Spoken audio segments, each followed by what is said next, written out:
Sebelum kita lihat, kita harus paham dulu ya, Bapak sekalian, apa yang dilakukan ya, apakah tindakan. Yang pertama adalah apa tindakan notaris terhadap jika ada klien yang datang ke kantor kita untuk membuatkan perubahan ini. Karena perubahan ini adalah tidak mesti ya, tidak mesti harus notaris yang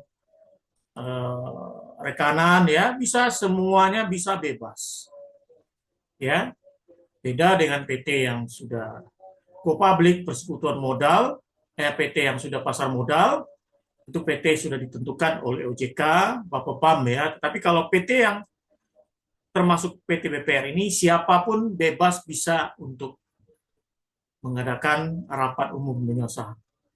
Kuncinya tadi diperhatikan tidak beda ya dengan akta yang dibuat oleh biasanya rapat umum dengan saham. Yang penting ada tiga akta yang harus kita kuasai di dalam praktek sebagai notaris. Pertama, akta ketika notaris itu diundang dalam rapat, maka notaris membuatkan akta berita acara rapat umum pemegang saham luar biasa atau akta relas. Yang kedua, kalau notaris tidak diundang dalam rapat, maka kalau mereka rapat di bawah tangan, lalu kita buatkan akta PKR atau pernyataan keputusan rapat. Yang ketiga, akta sekuler, yaitu persetujuan rapat tersebut berdasarkan surat yang diedarkan kepada para pemegang saham. Khusus untuk BPR ini, tidak direkomendasikan secara sekuler ini. Lebih tepat dengan cara akta relas atau akta pernyataan keputusan rapat yang didasari oleh rapat mereka PT BPR ini secara di bawah tangan. Kemudian menunjuk seorang untuk mewakili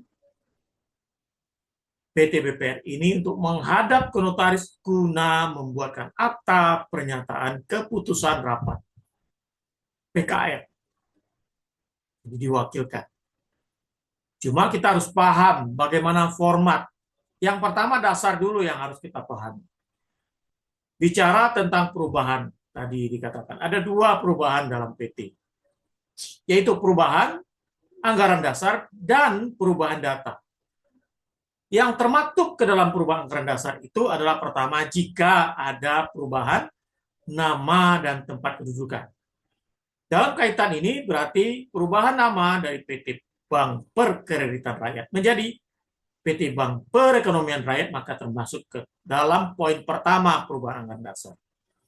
Yaitu ketika PT itu didirikan pertama kali, maka yang di pasal satunya menjelaskan tentang nama dan tempat kedudukan PT tersebut. Misalnya Bank Perkreditan Rakyat. Apa namanya, begitu ya. Kedua, perubahan jangka waktu PT tersebut. Jika PT tersebut sebelumnya jangka waktunya terbatas atau misalnya 80 tahun, maka jika ada perubahan menjadi tidak terbatas, maka ini terkategori termasuk perubahan anggaran dasar.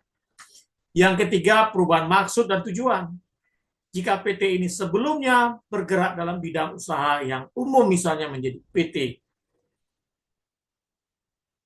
lembaga keuangan non perbankan misalnya, atau lembaga keuangan perbankan misalnya, atau lembaga perbankan, atau bergerak dalam bidang perbankan, maka atau dalam perubahan lain, itu termasuk ke dalam perubahan anggaran dasar yang ketiga.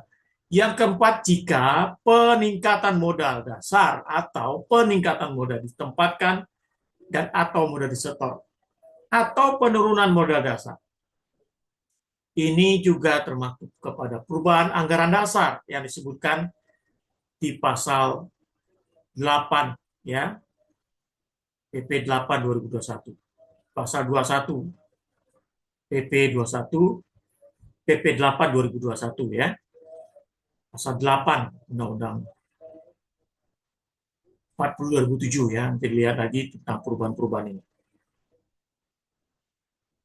Lalu yang kelima, tidak ada di dalam pasal. Jadi semua keempat tadi ada dalam pasal-pasal yang ada di anggaran dasar. Dan yang kelima adalah perubahan status PT menjadi PT terbuka atau go public. Nah, ini termasuk kepada perubahan anggaran dasar. Jadi 5 hal penting ini, pilar utama penting ini harus kita pahami jika ada perubahan-perubahan ini termasuk kepada perubahan anggaran dasar. Jika PT tersebut berubah menjadi PT, bentuknya atau berubah namanya menjadi PT Perekonomian Rakyat, ini termasuk poin pertama, yaitu perubahan nama atau perubahan anggaran dasar. Yang kedua ada perubahan data atau perbaikan data, penerimaan data, laporan data, yaitu perubahan direksi, dewan komisaris, kemudian perubahan pemegang saham, kemudian perpanjangan masa jabatan, akuisisi, merger, pembubaran, itu semua termasuk ke dalam perubahan data, bukan perubahan anggaran dasar. Serta